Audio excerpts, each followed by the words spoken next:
Bienvenue à tous sur Afrique Sport pour la matinale du mercredi 31 mai 2023 que nous débutons avec la Guinée. Le sélectionneur de la Guinée, Kaba Diawara, a dévoilé sa liste de 23 joueurs retenus pour affronter l'Égypte le 14 juin prochain à Marrakech au Maroc dans le cadre de la 5e journée des éliminatoires de la CAN 2023 puis le Brésil dans un match amical de prestige le 17 juin 2023 à Barcelone en Espagne. Cette liste est marquée par plusieurs retours dont le plus marquant est celui de l'attaquant José Conté, Urawa, Red Diamonds, Japon, plus convoqué depuis la dernière CAN. Absent en mars, le taulier défensif Mohamed Ali Camara et les jeunes Agibou Camara et Lassana Diakabi effectuent eux aussi leur retour. Si les têtes d'affiche comme Naby Keïta qui vient de quitter Liverpool, Mokhtar Diakabi, Isiaga Silla, Amadou Diawara, Yes Moriba, François Kamano et Serou Guirassy sont présentes, on note plusieurs absences notables comme celle de l'attaquant Mohamed Bayo.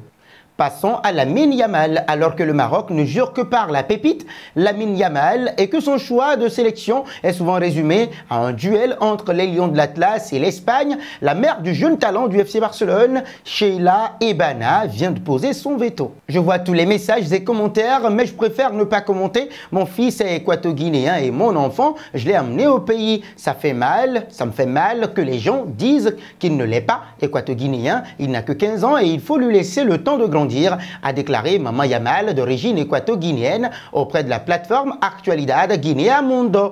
Il n'en fallait pas plus pour déclencher de vives réactions chez les nombreux fans marocains. Ces derniers ont en effet opposé un non catégorique à la requête formulée par la mère du jeune crack du Barça. Il est vrai que l'une en langue nationale, seulement 94e nation mondiale au classement FIFA, risque d'avoir du mal à lutter avec l'Espagne et le Maroc, respectivement 10e et 11e. Nous voici arrivés à l'instant quiz avec 3 indices pour connaître notre joueur mystère du jour. Premier indice, je suis un milieu de 32 ans. Deuxième indice, je joue en Premier League depuis 2015. Troisième indice enfin, j'ai déjà évolué à Caen et à Leicester. Qui suis-je? Vos réponses sont attendues en commentaire. Nos félicitations à tous ceux qui ont répondu Erling Braut Haaland lors de la dernière matinale. C'était le joueur à trouver puisqu'il est un attaquant de 22 ans qui évolue en Premier League. Il a déjà joué pour Molde et Dortmund.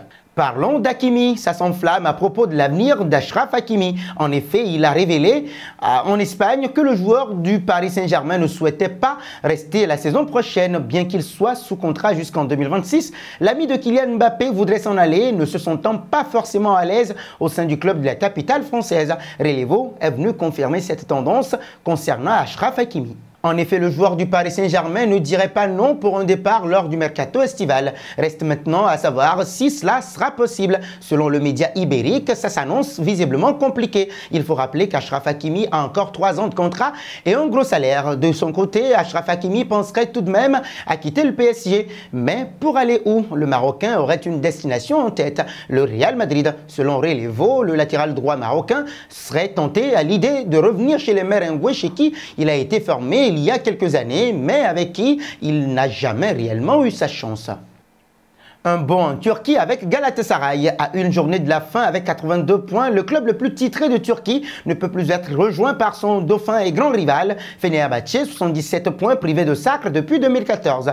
Galatasaray a pu s'appuyer cette saison sur son attaquant argentin, Mauro Icardi, 21 buts, 7 passes décisives, et son milieu de terrain uruguayen, Lucas Torreira. L'Argentin, arrivé en prêt du Paris Saint-Germain l'été dernier, a inscrit un nouveau doublé face à Ankara Gökçe. 4 ans après leur dernier titre, les Lions d'Istanbul se qualifient directement pour la prochaine Ligue des Champions.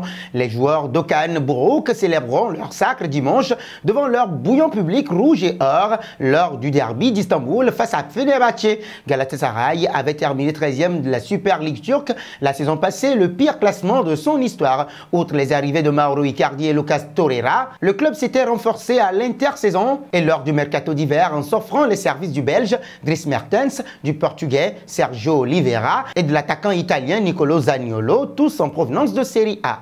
Un bond auprès de Benzema. Le Français va annoncer dans les prochaines heures ou au pire les prochains jours sa décision de rester ou non au Real Madrid. Comme rapporté par Fabrizio Romano ce mardi soir, les documents du nouveau contrat de Karim Benzema ont été préparés depuis l'année dernière par le Real Madrid qui offre une année supplémentaire au capitaine madrilène. Rien n'a encore été signé et il se trouve que le gouvernement d'Arabie Saoudite en personne a fait une immense proposition au Nueve. À 35 ans, gagner financièrement en une saison ce qu'on a gagné en 10 années en Europe, ça peut effectivement donner à réfléchir. Aux dernières nouvelles, Benzema s'est réuni dans la journée avec Florentino Pérez pour lui faire part de la décision et lui indiquer qu'il avait besoin d'un peu de temps pour réfléchir. Il ne s'agirait toutefois que d'une question de jour, puisqu'on s'attend à une décision avant dimanche et le dernier match de Liga au Bernabéu. Une source interne du Real Madrid aurait indiqué à Mario Cortegana The Athletic que le Français a déjà pris sa décision. Affaire à suivre donc. Terminons avec le PSG. Et si Lionel Messi n'était pas le seul cadre qui va quitter le PSG cet été, l'Argentin pourrait être suivi par son ami Neymar, qui lui aussi vient de choisir sa prochaine destination après avoir été mis sur le marché des transferts par les dirigeants. Le bling-bling est fini si l'on n'a pas vu les prémices de cette fin de récréation annoncée par Nasser Al-Khelaifi en début de saison. Le président du Paris Saint-Germain est bien décidé à voir son vœu réalisé la prochaine saison au sein du club de la capitale française. Après avoir pris la commune décision de ne pas prolonger Lionel Messi avec l'entourage du joueur, il a décidé avec Luis Campos d'écouter les offres pour Neymar. Et son départ est le plus tôt sur la bonne voie. Selon les informations de Foot Mercato, le buteur de 31 ans est vraiment tenté à l'idée de rejoindre Manchester United. Le club britannique pourrait être racheté par le Qatar et son prince Jassim bin Hamad Al Thani. Neymar, qui a de bonnes relations, mais surtout des contrats de partenariat avec le Qatar, est attentif à la situation du rachat de Manchester United.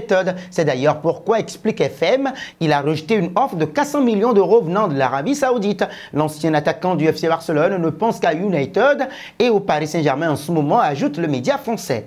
Et nous arrivons au terme de cette matinale que nous bouclons avec la question du jour. Souvent blessé et avec un style de jeu provocateur, Neymar a-t-il sa place en Premier League? Vos réponses sont attendues en commentaire. En attendant, n'hésitez surtout pas de vous abonner sur Afrique Sport pour ne rien manquer du football continental et international.